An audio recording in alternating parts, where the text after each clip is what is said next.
Hello students, आप सभी का बहुत बहुत स्वागत है आपके इस YouTube channel the GS geography में। और आज के इस लेक्चर में हम आप सभी के सामने एक नया टॉपिक रखने वाले हैं।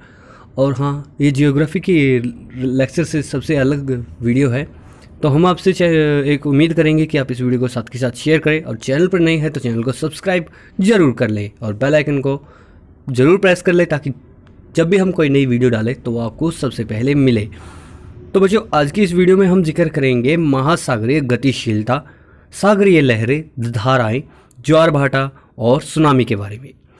तो बच्चों, आप सभी से सबसे पहले हम थोड़ा सा बेसिक्स डिस्कस करें तो बेसिक डिस्कस में हम जानते हैं कि पृथ्वी के 72% भाग पर समुद्र है और वो समुद्र एक ही अवस्था में रहता है। गतिशीलताएं होती हैं। आप सभी जानते हैं कि इस पानी में लहरें बनती हैं। वो लहरें क्यों बनती है, आपके मन में सवाल ज़रूर होगा। तो आज की इस वीडियो में ये सवाल जवाब हमारे और आपके बीच में होंगे। और आप स्टूडेंट्स, सागर का जल कभी भी स्थिर नहीं रहता है, ये आप और हम सभी जानते हैं। उसमें सदैव कुछ ना कुछ गति विद्यमान रहती है।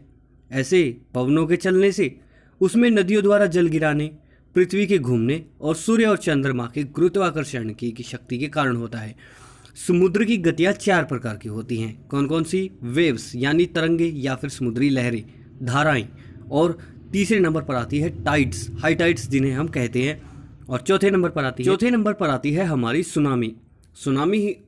इस सुनामी को अगर हम एक कहीं ना कहीं देखा जाए तो ये एक विनाशकारी होती है, और जब भी तटीय क्षेत्रों पर आती है तो ये वहाँ पर सब कुछ बर्बाद कर देती है।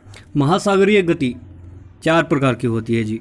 पहले होती है विंड ड्रैग यानी लहर, फिर होती है tsunami, vertical displacement of water bye earthquake, volcano and landslide.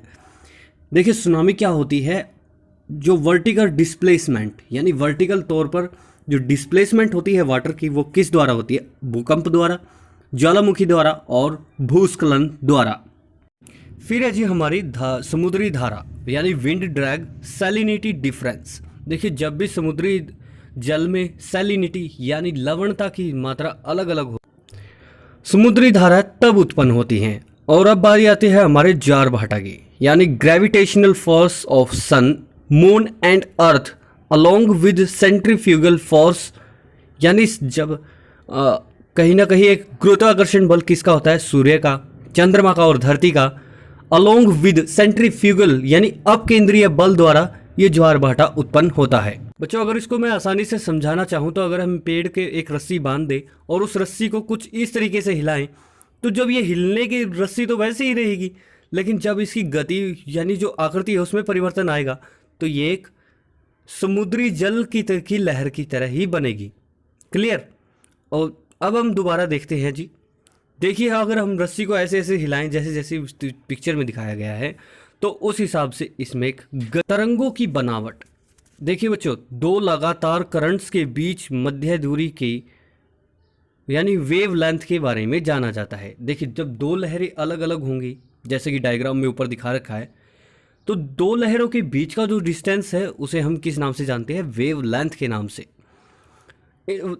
महासागरों में तरंगे प्रचलित पवनों की घर्षण के उत्पन्न से होती है।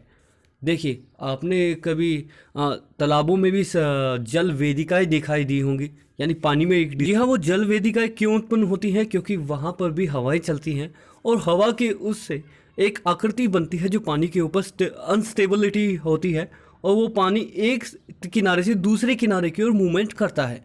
वहीं समुद्रों में भी, कुछ महासागरों में भी ऐसा ही होता है कि मूवमेंट बनती है और लहर का उत्पन्न ले लेती है। जितने ज़्यादा फ्रिक्शन होगा उस हिसाब से उतनी ही ज़्यादा तेज़ लहरें बनेंगी, और लहरें तेज़ होंगी तो वो किनारे पर, मुहाने पर भी आएंगी। सुनामी आती है तो ये उसकी पिक्चर है जी। और इस पिक्चर में आप देख सकते हो कितनी ऊंची ऊंची लहरें, यानी टाइड्स, हाई टाइड्स जब आती हैं तो वो अमूमन ऐसी लहरें देखी जाती हैं, और एक चेतावनी जारी कर दी जाती है मछुआरों को कि आप समुद्री इलाकों से दूर रहिए, क्योंकि इन हाई टाइड्स की वजह से जो मछुआरे हैं वो लापता हो जाते हैं। तो कई बार अमूमन आपको खबरों में भी सुनने को मिलता होगा कि सुनामी आने की वजह से बच्चों सुनामी की बात करें, सुनामी एक प्रकार की महासागरीय जल की गति होती है जिसमें महासागरों के तल पर एक विशाल भूकंप, ज्वालामुखी या फिर बड़े भूस्खलन की वजह से एक वर्टिकल डिस्प्लेसमेंट होता है और सुनामी की लहरों से अलग होती है। जहां लहरों की जो गति, जल की गति होती है वो क्या होती है, हॉरिजेंटल नहीं होती है। वहीं सुनामी में जल की तीव्रता और ऊंचाई से भूमि पर गिरता है। सुनामी शब्द जापानी भाषा का है जिसका अर्थ होता है लार्ज हार्बर वेव्स होता है।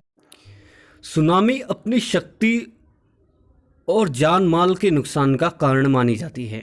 जिन क्षेत्रों में भूकंप अधिक आते हैं और वहां पर सुनामी का भी खतरा बहुत अधिक होता है।